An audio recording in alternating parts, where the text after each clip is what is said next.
So it's been quite a challenge this last 2 weeks. Why is that?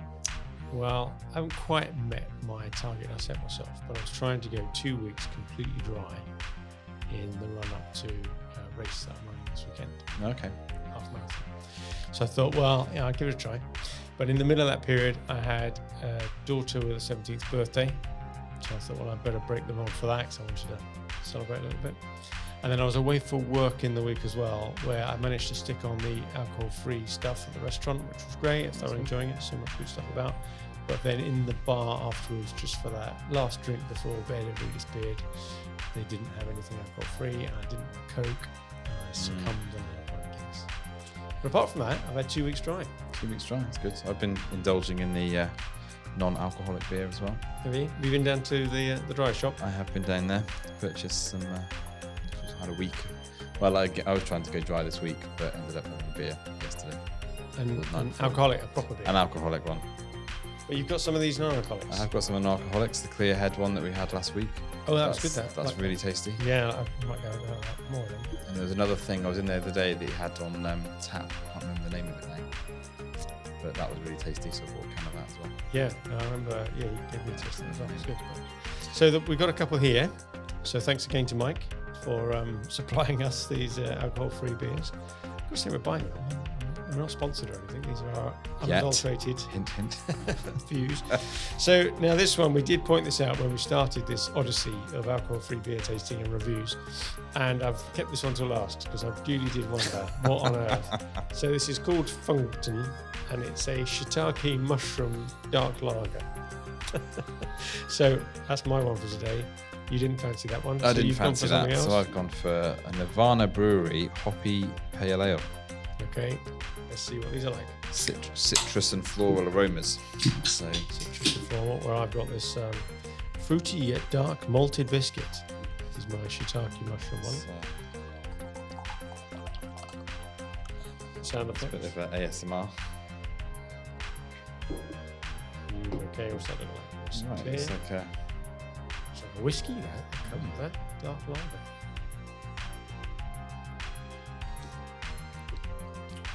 That's nice. There's a little bit of a twang on that, a little aftertaste coming through, which reminds me of some of the alcohol-free beers I've had in the past, which I've not been picking up on some of the others. I think maybe because it's a lager. Yeah, this feels a bit. Hasn't quite got that citrus. I quite like a hoppy, citrusy type of. That's what that's supposed to be, isn't it? And it's not quite hitting the spot. Okay. Honest. 5 out of 10. Yeah. It's funny. It's not the mushroom that's putting me off. It's just the fact that it's a dark lager. I don't know if it's just the time of day, Well, or how we just had a coffee as well. That kind of just maybe is ruining my palate. Yeah. Okay. Well, there we go. We've tried another 2. We'll be back down to the try-by choice shop on the Wild Cop in Shrewsbury to get our next batch ready for next week's podcast. Talking of which, we better start this week's one. Yep. Cue music.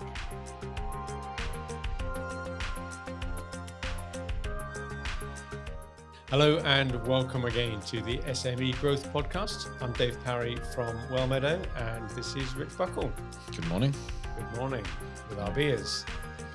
Squeaky table. And a squeaky table, yeah. But the weather's getting good. We're getting into almost being persuaded that summer's on its way. Met Office say we're in for 6 weeks of warm weather. Beautiful. So what's today's podcast all about? Now, this could be a dry subject. So as I tell you what it is, don't turn off because I promise you there is more value to this than meets the eye. It's about risk registers and why every company should have one and how to make it actually useful rather than just a form to fill in, something to do. A lot of people see it as a bit of governance, sort of stuff to get out of the way, but not. And there's been countless occasions in our work helping with companies chairing their board meetings where this has come in useful. I think it's one of those things, isn't it, that you don't prioritize until it's too late. Yeah. And then all of a sudden it's once it's happened, it's seen as a bit of a kind of overhead to do. It will never happen. And then when it does. It's a bit like, do you think, insurance? I bet you every year where you just sign the thing and say, yeah, renew the insurance. Yeah. And yet and then when something goes wrong, as we know that has happened a couple of times with clients of ours, they crawl all over every word of the policy, wondering if they were covered for this, that and the other.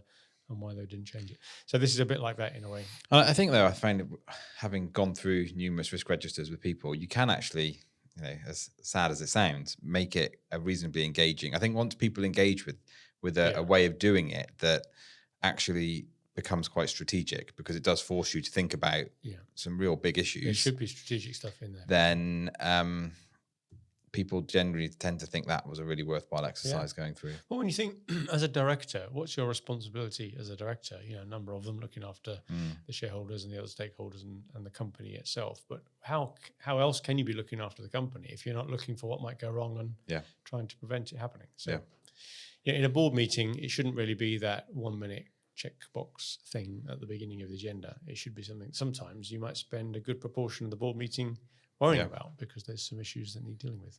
Yeah. I mean, it's things like, even things like, pandemics and things, which for years, who would ever think would always be, kind of dismissed with a kind of roll of the eyes when you go through it. And then, wow. Yeah, absolutely true. So, Mike, I just wanted to start off by pointing out, for anybody that's maybe not been familiar with risk registers in this sense, it's not the same as a health and safety risk assessment. And when people talk about them, they sometimes get a bit loose with the language and confuse the two, and they are very different. So the main difference is that clearly a health and safety risk assessment is all about accidents and workplace risks, but it's also legally mandated by the health and safety regulations, the 1999 Act. So that's a different thing. Risk registers are just a piece of good governance for companies, and it's not actually legally required for small companies, but it is for larger companies. So I looked this up, and it is in the 2006 Act, the Companies Act, although in the addendum from 2013. And it says it has to be in the strategic report. So for large companies, you have to submit a strategic report as part of your annual submissions, and that has to include a description of the principal risks and uncertainties facing the company. It doesn't say how you do that, it just says you have to include it.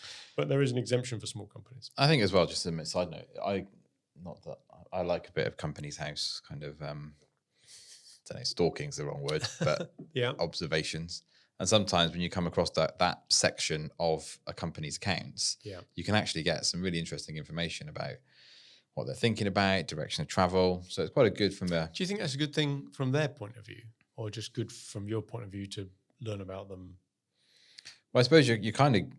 I suppose everyone's at discretion to give away what they want to give away in it, aren't they? But you can learn a reasonable amount about a company and what it's trying to do and where it's gone wrong and what's happened from those strategic reports and risk reports that they have to put into the account.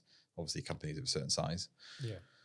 Yeah, be interested if you had the time and you found companies that maybe were doing really well, or perhaps even more interestingly, those that weren't. Go back through the previous years of strategic reports and see what did they say. Had they highlighted these risks coming, and had they got strategies to circumnavigate? I wanted to point out as well that whilst we're talking about SMEs mainly, this being the SME Growth Podcast, if you're involved in other types of organisations, then different rules apply. So charities have a much lower threshold for where risk registers are required.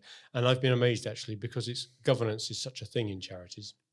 You've got a board of trustees that are keeping an eye on you all the time and all that.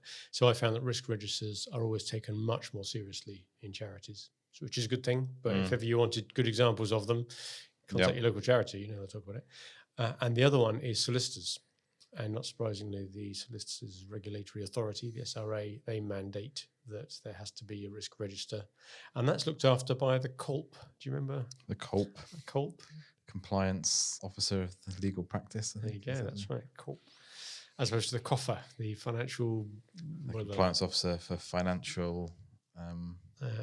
financial something. Anyway, the COLP has to look after... Adding. Oh, yeah. So if you're in a solicitor's firm, it's more important. But it just goes to show that these things in different sectors are regarded as, essential in some cases, regulatory required, which doesn't mean that you don't do it if you don't have to. It probably means that there's something in this, we should take it seriously. So just good practice generally. So how would you go about, well, I'm sure everybody listening has already been to the resources page on our website, don't you think? Well, we hope. We trust. It's the first place everybody goes to. Absolutely. So we've put on there a very good resource. It's not ours. It's something we're pointing out that someone else has done. It's the ACCA, which is the accounting body, the Chartered Accountants, the Association of Certified Chartered Accountants, or something like that. And they've produced a special version of a risk register template for small companies. It's quite manageable, it's quite good. And like all other risk assessment, risk registry type things, it's a combination of 2 or 3 factors. You give them a score, you multiply it together, and you get an overall risk number. And the only point of that is to help you prioritize the few that you can worry about from the many that there are. I'd say typically maybe end up with 50 to 100 risks identified. On the long list. Long list. Not all prioritized for attention. And hence the reason that kind of go through, and maybe is it worth just sort of talking through what our approach would be, or their approach, and how we've used it in terms of... Yeah, probably a good idea. Well, just in terms of the scoring of that, they're quite simplistic, which I think is useful. Because otherwise you end up with long debates about what's the score for this, that, and the other. So of the 3 main things they're scoring, it's how likely is it to happen? What would be the impact of it if it did happen? And have we got some sort of control measure in place to control against it? And they score each of them out of 3. And it can't be a 0, it's either 1, 2, or 3. So it's nice and simple. It's either 1, 2, or 3. And for the likelihood one, a 1 would be low, so it happens every 5 years or less often, whereas a 3 could happen every year. And the impact one, similarly, a 3, high impact, could be a business failure. 1 is low impact, you might lose a month's worth of profits. Maybe in the middle is a year's worth of profits. So it's that sort of thing. Control measures are always hard to score, but if you've got good control measures and you're actually following them, then you score a 1. If you either haven't got any or you've written them down but you ignore them, then it's a 3. So when you score those 3 together, the maximum could be a 3 times a 3 times a 3, 27. But generally you get scores around about the 5 to 15 sort of mark. And the guideline they have is that if it scores over 6, then you should at least have it on your board agenda and it gets discussed every board meeting. So that's quite good. It's their guidelines. It's good if everybody sticks to that then, because you're not having to argue all the time what the thresholds or what the scores are. So we end up, I would say, 3, 4, 5 risks in most board meetings that we're keeping an eye on and managing, and someone's being given an action to do something about it. And some of those will just come out of the normal board meeting agenda anyway, won't they? So if you're talking about sort of financial risks, then normally they would get highlighted as part of a financial section of the agenda. But it's good just to have that record to be able to refer back to. And I would say that that's true in principle, and I'd like to see that. But a lot of finance reporting sections in a board meeting tend to be very backward looking. These were the results last month, year to date. Maybe they'll mention that, yes, boss, I have submitted the company's house return for this year, but often that gets ignored. Just so, I would think that it is worth... I suppose the main forward-looking one is cash flow, isn't it, really? That's what people... And that's probably the biggest risk that most SMEs are going to have. Profitable businesses go bust, don't they, because of running cash, so it's forecasting. So I thought it'd be useful use of today's podcast to go through examples and actual risks that we see being talked about, just to make sure that people think about them properly and maybe a bit more deeply than they're used to doing. To think, well, am I looking after that risk? Is that a risk for me? What have I done? Are we at risk of losing our business potentially if we don't manage that? So I came up with a bit of a list to go through, and we'll talk about these between us. Now, I've not put them in any order. They're the ones that came to mind as most commonly talked about by businesses. But actually, as I got to the bottom of the list, I started coming up with almost bigger risks that people aren't dealing with, which we need to talk about a little bit more. Now, we could spend a couple of hours on this, and I promise, if you're listening, that we're not going to. But over the next 10, 15 minutes or so, we're going to rattle off a bunch of these and then just try to prick your conscience a little bit, just make you think about your business. How you're looking after them. So I guess top of your list here is flight risk. People leaving. Key person leaving the business. So you could look at this either, what do I do to prevent it? And then what do I do if it happens? And all that sort of thing. So preventing it, you usually get down to are the pay and rewards competitive? Is there any reason why someone might want to leave? Are they well respected and given enough challenges? Do they see the career in the business and all that sort of thing? But you could tie them in more systematic ways. You could give people shares that disappear if they leave as a bad leaver. I've seen, in fact, they talk about it in that book we've talked about before, the Built to Sell. Built to Sell. Where you have the 3 bonus spread over 3 years. Every time you get a bonus, you get a bit of it straight away, a bit of it next year, and a bit of the year after, and it accumulates over time. But if you leave, you lose the bits that haven't yet paid out. So some people do that sort of thing. Another thing of leaving as well, which is maybe a little bit morbid, is just people dying as well, isn't it? That we have seen that, sad cases of that happening where key people have passed away. And it's not, that's, I suppose, there's not much you can do about that in one sense. Well, you can't prevent it because that's life, right? People have accidents or have a nasty illness or something, but you can put things in place, key man insurance, for example. Yeah. And we were having this discussion the other day, weren't we, with a financial advisor? So the key man insurance or key person insurance insures the company against the costs of losing a key person, which may be for an interim or the recruitment of a replacement or even lost income. But you may also want to have some sort of shareholder protection in place if they're shareholders with cross-option guarantees, so that you don't end up with the estate of a deceased person owning your company. You put that in place. I think probably worth mentioning restricted covenants as well. If somebody leaves, if they're going to leave, they're going to leave. Yeah. But you are allowed to put something in the contract to stop them competing with you, soliciting away your staff, soliciting your clients, but only to reasonably short periods of time. As soon as you try and lock people in for too much, it's deemed to be unenforceable, isn't it? You can't stop people working. Yeah. So speak to a lawyer about that. So flight risk. The other thing about flight risk of people, I've seen this done quite effectively, is rather than putting them on your main risk register, especially if that's reviewed by a broader board or broader group of people, have a kind of a second risk register just for the people. Right. And then you can talk about that with a smaller group of people. Yeah. It'd be a bit odd, wouldn't it, if you were sat around the boardroom table and said, well, the risk of the sales director leaving is quite high, but the impact is not very high. We don't care if they leave. In fact, we quite like him. You probably wouldn't get a very honest discussion about that. So it's worth maybe keeping the flight risk of senior people on a separate register. Okay, what else then? Low order intake. Yeah, that's probably the biggest risk that we try to think about naturally every month. Are we getting the orders coming in? Is the revenue okay? Is the forecast looking all right? I'm trying to manage the kind of the levels of order intake as well, isn't it? You don't want something too spiky, hard to manage. How do you keep that kind of steady? Yeah, and we've seen some clients do this quite well. They send out in their busy season, they send out regular emails saying what the lead time now is because we're getting busy. So the lead time's gone out an extra week or two, and at least customers or about to be customers, are aware. Would you think about seasonality of your business in that? Is that kind of, that's sort of a predictable. There's a bit of knowledge around that, isn't there? But it's still, I suppose. It doesn't have to be, does it? Imagine if you just had a busy period. Yeah. Just telling people we're getting busy at the moment for whatever reason, lead times are being pushed out. If you've got projects in the future, think about placing the order a bit sooner than you would have done. So something that we think about quite a lot and talk about quite a lot is, with respect to that, is understanding what is it that drives your growth? What is it that's driving those orders? Have you got a growth engine? Is it all reliant upon a few key people in the business? Yeah. Is it a system that can still run if none of the key people are involved? Yeah, I think the perfect growth engine in a business is one where if you wanted to turn the wick up or down, then you could.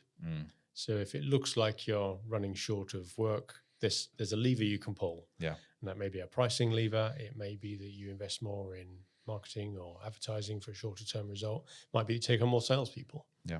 And similar in the opposite direction. So it's good to understand what your growth engine is.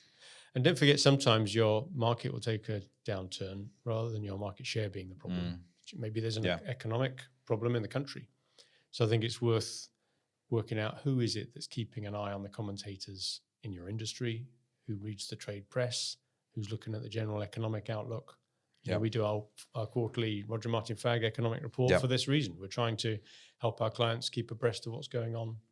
That sort of macro level. Macro level, I suppose competitor activity as well, isn't it? It's another thing. It's another risk. It amazes me, when companies have had this time and again, where a competitor just appears and they're quite established by the time they start causing problems, and it's almost like a blind spot. Companies are so focused on what they're doing, they don't tend to always look around and see. They may come across them a bit where they're losing out on bids or tenders, or they lose a piece of work. They ask why are we giving it to someone? You've got to be careful that you're properly assessing whether that risk is going to become much more significant. I suppose there's a bit of tension here, isn't there, between doing that analysis to keep the sort of competitors on the radar versus constantly looking to see what everybody else is doing and not focusing on your own business. Yeah, because that's almost the other side of the risk going too far that way. There's an analogy. You can't win a 100-meter sprint by looking over your shoulder. You're not going to succeed by looking over your shoulder at what everybody else is doing, other than by taking inspiration from good ideas they have. Yeah.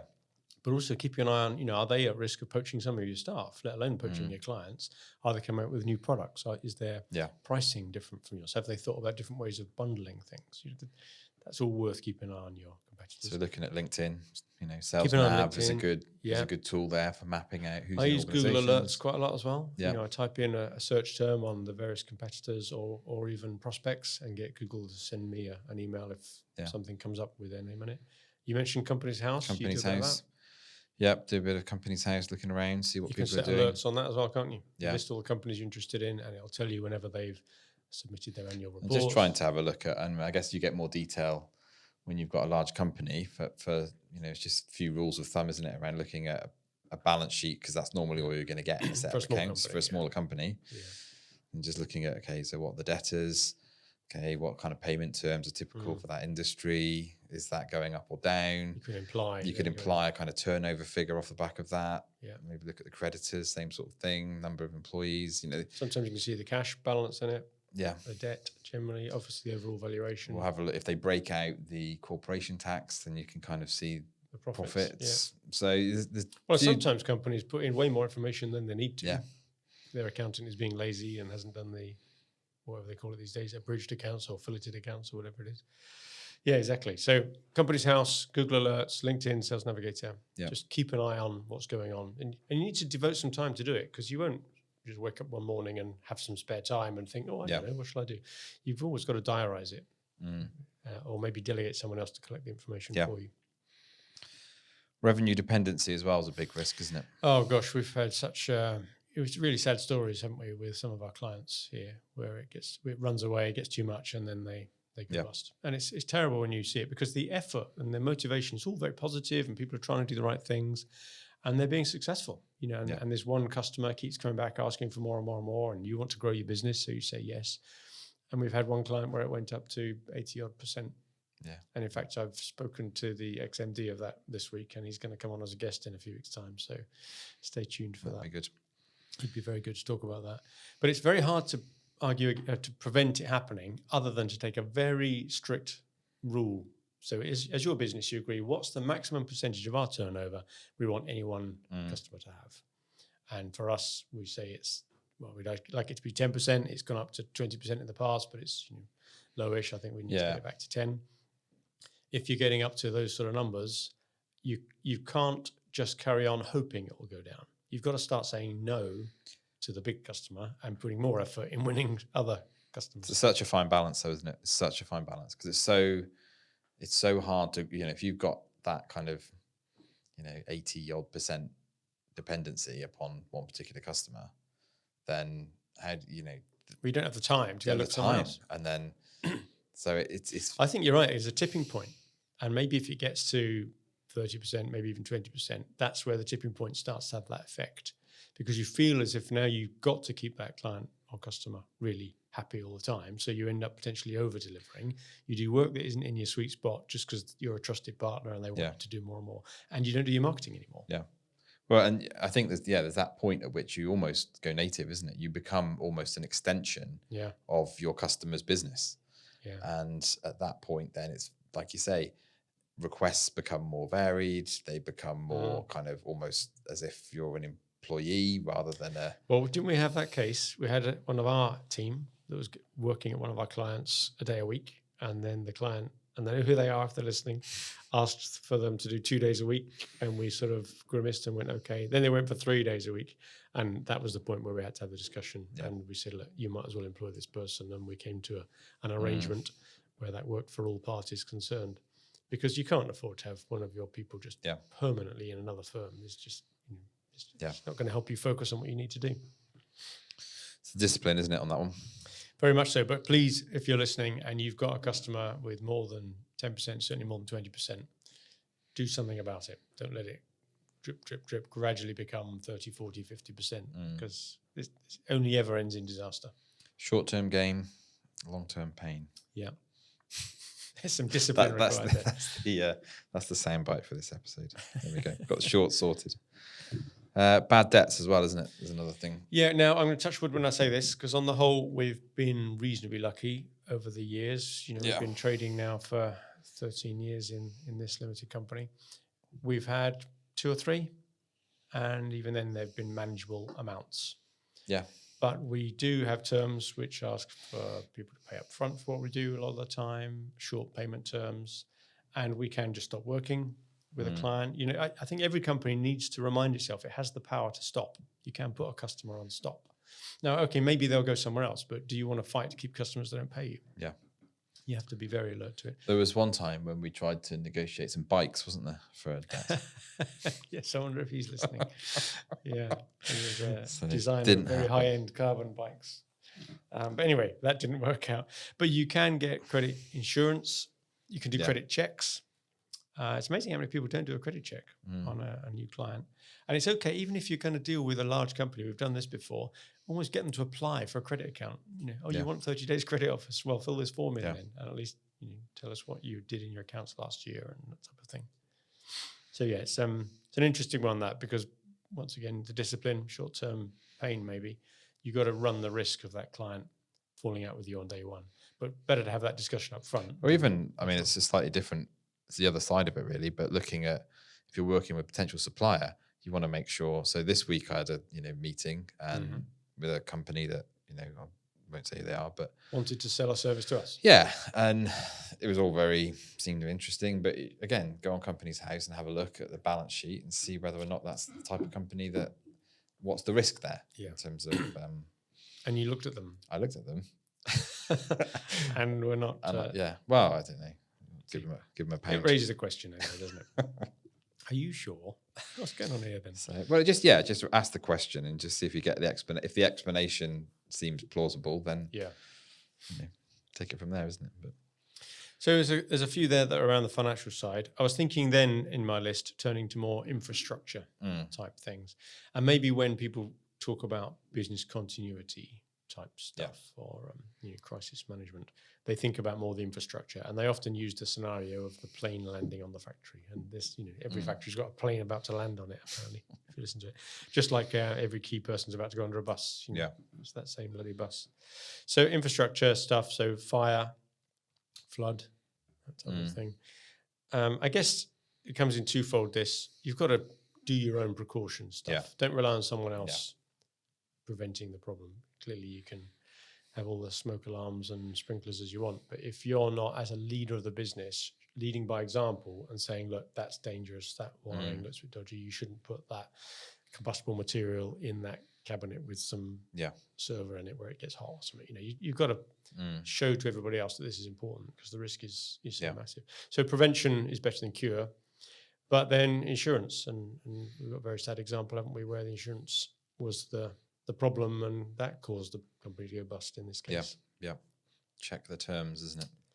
Yeah. I think that's There are always requirements in insurance policies, even if you think you're covered. There's the conditions attached, and you've got to make sure you know them, otherwise you might as well not have the insurance. And that's what happened in this case, and led them to have a problem. So be aware of all the potential infrastructure problems. Flooding, we're actually on the edge of a floodplain here in the middle of Shrewsbury. Shrewsbury is known for flooding at least once a year, and the highest flood ever is about 2 feet away from our front door. But we do have flood cover.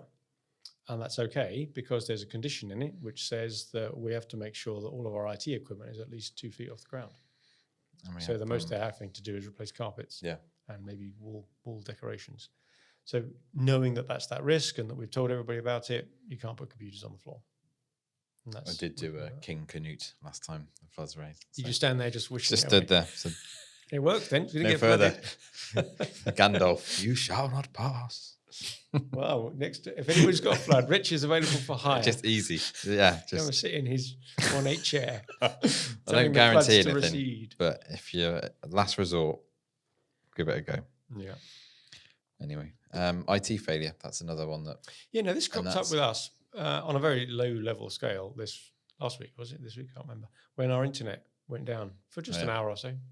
Not the end of the world. Tell all the staff, and they can either work from home or they wait and it come back up again. It wasn't nothing to do with our equipment. It was something out in the cabinet in the street. But it's led us to think, hang on a minute, if we're solely dependent on wires coming into the building, And we do have a 5G dongle that we use when we're on location. We've used that when we've been streaming before, haven't we? So we've just pressed that into action. We bought some external antenna so that we can plug that in and have that as a different source of internet. And of course, people can work from home as well. But think about other IT failures, the server failing. What backups have you got? Just, aging equipment as well. There's a risk potentially related around the kind of productivity risk of having very slow IT. Yeah, it's true. It's not, that's a good point. People won't necessarily see that as a risk because it's not a failure. But imagine if your efficiency of everybody was reduced by 10 or 20%. If you had 50 people that were all waiting, 2 minutes to log on every day, or then the blue circle to stop. And then we've got plenty of examples of places where they've not really put the investment into the IT that they should have, or they've cobbled together systems that don't really talk to each other properly. Yeah, that's true. And as a result, the time lost in IT failure and poor productivity is crazy. It's you could be talking an hour a day per person or something, and get up to that. Well, this very much touches on last week's podcast, doesn't it, about our productivity tips? And so So make sure you got your backups, and it's obvious stuff. Hopefully, everybody's worked that one out. Yeah, you never know. Worth checking. Physical break-in. We may have had a break-in a couple of years ago. We weren't quite sure. It might have just been someone opportunistically walking in while the door was unlocked. And unfortunately, the only thing we lost was a coat. So maybe it wasn't a break-in. I don't know. No. But these days, I think it's true. I don't know if you can ask the police what tends to get nicked, but anything big and bulky is unlikely to get nicked. So big monitors. So buy everybody a big 30-something inch 4K monitor, they won't go. And anything hard to shift, laptops, I don't know these days whether they're easy to sell or not by the time they're all encrypted and stuff. But if you've got camera equipment and things that are maybe more desirable, watch for that. And what can you do? Put locks on the doors. We had a good example with that client that did the security cameras. We learned quite a lot there, didn't we, about the uselessness of having security cameras. Security, because you've got to have 80% of your face has got to be on the screen or something. So if someone's wearing a balaclava or a cap or just a cap, whatever, just that would be, or even if your camera doesn't capture, there's got to be enough for it to be beyond doubt that that's the person. Well, that's right. Didn't they say that often when they go to court with video footage of the criminal entering the premises, that the defence barrister will often say, "Isn't it funny that video footage you've got looks just like my client?" But you can't prove it is them. Yeah. Unless apparently they've got a tattoo. That becomes a marker that is much more reliable upon in evidence. So the main point about having security cameras, if you're going to go down that route, is to alert a person to respond, the police or a security company, rather than just having to watch while you're crying, seeing somebody nicking your prized possessions. Yeah. Now, this next one does give me some sort of sleepless nights, I suppose, because you're one step away from this triggering. Cybersecurity. So apparently, turns out that less than 1% or 1% or less than 1%, a very tiny amount of people, small of business. So 1%, less than 1% of businesses have cyber insurance, which is actually pretty crazy, given that the risk is pretty massive. Well, we've seen it. This isn't an esoteric risk that only happens to other people. It hasn't happened to us, touch wood, but we've had clients who've, maybe only lose 80 grand, 100 grand. It's enough that it dents your pride, if not your balance sheet. Maybe it doesn't kill you, but it's been done very, very cleverly by impersonation and hacking email accounts and writing emails as if they've come from the MD telling the FD to pay someone. People lost their jobs over this. So it is really serious. But the amount of phishing attacks we get every day, had a spate of them this week telling us that our Office 365 is about to go down. Please fill in this form. You just got to hope that everybody remembers their training and remembers all that information you pumped out. They don't click on these attachments. No, we've seen it recently with a client that did have cyber insurance, and I think it probably cost a couple of grand, isn't it? Cyber insurance, and I think maybe sometimes even cheaper than that. And the amount, I think the bill came to 70,000, 80,000 by the time the PR company had been involved, the crisis PR, the IT specialists that have to do the forensic analysis, informing everybody that's potentially, lost data. Well, even with these ransomware attacks, apparently the insurance can cover the payment of the the cryptocurrency ransom, Bitcoin. as long as you can show that you've done the training and everybody's up to date with the knowledge. Even if someone makes a silly mistake, you can still get covered by that. And I think with AI, this is only going to get worse, isn't it? Because I'm just waiting. I just downloaded an app for voice impersonation. Oh, have you? I'm on the waiting list for it, just because. Are you going to impersonate? Well, I could impersonate anyone, couldn't I? But that's the point. I could impersonate anybody and then ring up. Imagine then you think you're having a conversation with your MD or something. Yeah. We better be careful how we do this podcast. Actually, yeah, it might not be either. Yeah, it could be. They could be taking our voices and ringing the office, couldn't they? They've got our voice signature. And could you just make a payment to this? Yeah. We need to have a safe word, don't we? That's the right. Yeah, I remember my mum used to work in a bank, and she had to have a safe question. Right. If we were asked this question by, whoever, the police or something, what question can you ask your mum to prove that it's her? Yeah. You got one of them. I don't know what I'd ask you on that. One for thinking about it. Or not. Bad levers. We talked earlier about flight risk. Yeah. Now, if you have a bad lever, someone who's just, for whatever reason, really fallen out with you, there is quite a bit of risk there. If someone wants to create damage when they leave, they can. They can delete files. They can steal files. You wouldn't even necessarily know about that. They could contact your clients and send messages that are not in your favor, reputational damage. You could do all sorts, couldn't you? Exactly. So limiting people's rights to access on systems, that type of thing. Well, and as everybody knows, every meeting we mention our HubSpot work, and it's amazing how many clients put all of their people as super admin because it's easier. You get access to all areas, but that includes downloading all your data, deleting the file, upgrading the subscription. Yeah, exactly. I seen someone the other day. Might want to review who can do what, actually. Yeah, but watch the access levels. And I know people feel that, you're not trusting me then. I think it's just a conversation to say that as a company, it's dangerous if everybody's got access to everything. Yeah. But the consequence of that is that means we have to clamp down access to some people and some things. Stuff going wrong with the product. Yeah. If it gets out to the customer, that's your worst bit. You're going to end up with at least the costs of replacing it. You might have a warranty claim that goes beyond just replacement costs. Yeah. You presumably have got contracts that don't sign up to consequential losses, but nevertheless, to keep your relationship going with that customer, you're going to bend over backwards, presumably to try and solve the problem. So just to be aware, you can get insurance again against warranty claims, or you might decide to self-insure. You should certainly make sure that your contracts limit your liability in these situations. So in a service industry like ours, you have to make sure that that's a limit to, say, a year's worth of the fees or whatever. Make sure that's you covered by at least that amount on your insurance. Exactly. And then things like internal quality issues. So still something going wrong, but you catch it internally. Rework. But there's a cost to that, isn't there? Yeah. And the amount, certainly in our work, the amount of proofreading you have to do, even a proposal going out, the last thing you want to do is, especially if you've worked off a template, you've left another company's name somewhere in the document, or a howling typo on page 1. And that the other day. Who would do that? Who would do that? It's actually quite hard to proofread your own work, isn't it? Can't do it. It's very hard. I can't proofread my own stuff. Yeah, and it's funny when you print stuff out, you see more than on the screen. I don't know why that is. I was proofing on Dropbox last night, and that worked actually really well. Right. Because you can comment next to where you. Yeah. Okay. And so it just kind of seemed to be very effective way of doing it. If you're going to do that type of thing. So it's just another one of those risks. Have you got procedures in place? This isn't about do I make mistakes or does someone else make mistakes, but what are our procedures for making sure that any work that goes to a client or a customer gets some sort of checking process somehow. Just have a 4 eyes process or something, isn't it? And then I guess serious health and safety incidents. That's well, we mentioned risk assessments at the beginning. Yeah. So we do that. It's a whole new world. Don't want to go into all of that, but I think the main message here is leading by example. And one of the things that I often pick up boards on when they get their health and safety report is how many near misses have been reported, especially by the board. Now, there's the health and safety triangle that for every fatality, there's probably 10 time lost accidents. And for every time lost accident, there's 10 non-time lost accidents.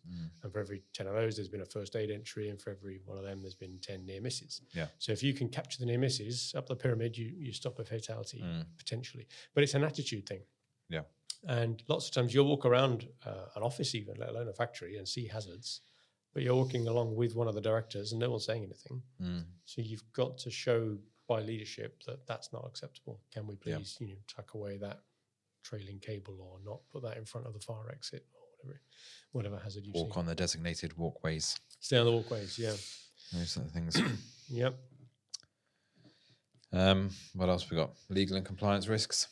Yeah, you'd like to think these are relatively lowish in an SME, but you've got to make sure you file your accounts every year for sure. You've got to make sure you've got your employee liability insurance in place. There's certain, relatively few, but you've got enough requirements.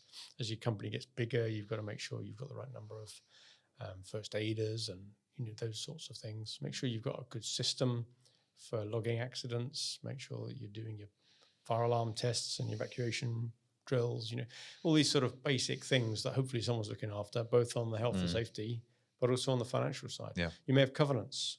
That's often missed, but if your loan with your bank requires certain covenants to be in place, like your stock to turnover ratio doesn't exceed a certain amount or whatever, it doesn't go below a certain amount, then you've got to make sure you're reporting on that every month. Yeah. And it's only when you've got caught out that you realize no one was looking after it. So looking at that on your risk register. And I think this last one is probably the biggest of the lot, because no matter how well you're running the company day to day, if the direction you're going in, if the strategy your company has isn't on a course for success, then no matter how well run you are, you could have a very well run business go bust just because it ran out of customers. Yeah. And I guess there's countless examples. Look at the top 20 companies in the S&P 500 in America from the year 2000.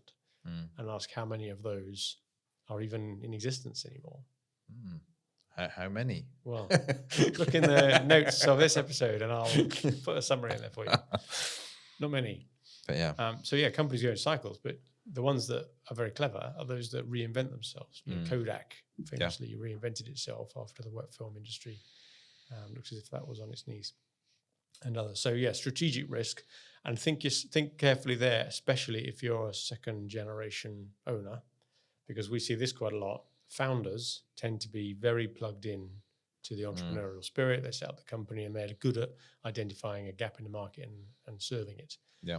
Second generation often pick up that business and carry on turning the handle very successfully, maybe even put all sorts of innovations in because they've got different attitudes, but they haven't had that entrepreneurial moment and they haven't had to identify a gap in the market and work out whether there's a market in the gap and then serving it. So that's a big risk. I think as well with the strategic risk, so many of these other risks almost feed into that in a way, don't they? So have we got the right people around to do what we need to do? Have we got the right kind of funding arrangements and cash flow managed, and how are we going to fund all this, and have we got the right infrastructure and IT to do what we need to do and be able to either adapt quickly or scale up or whatever. I think so that's where I think a lot of these other ones almost kind of, whilst some of them are standalone on their own risks, I think the strategic risk takes into account a lot of these other risks to say, how do we manage? You've got, and almost to analyze your strategic risks well, you have to have a feel for how these other risks are actually being managed. Well, some of the strategic actions you may take may be more internally focused, but the big ones are, which markets, where we're playing, where do we want to play, how we're going to win. How to play, where to play, how to win. Good. Well, that wraps up those list of examples. We could have gone on for lots more, but I'm hoping that people listening to it might at least be, just jogged a little bit into some different way of thinking about the risks that their business is running daily and what are they doing about it. Are they devoting time to thinking about it as a board, and are they prioritizing which ones need some form of action? So go to the website and download the risk template on the resources thing, and there'll be a blog accompanying this episode, and we'll put some examples in there as well for people. And I'll even look up the answer as to how many companies in the top 20 in 2000 are still in business today. Good. Okay. Brilliant. Anything else on that? I think we're good. Good. Well, we've nearly finished our beer as well. I've got through my shiitake dark lager. How was it? I don't know. It's like a dark lager, really. But it's alcohol-free. It's great. We'll look forward to seeing what we get next week served up for our refreshments.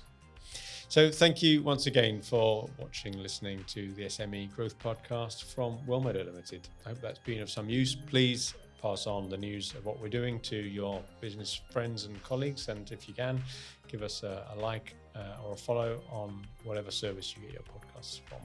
So good luck with your businesses, and hopefully tune in next week for our next episode. Bye now.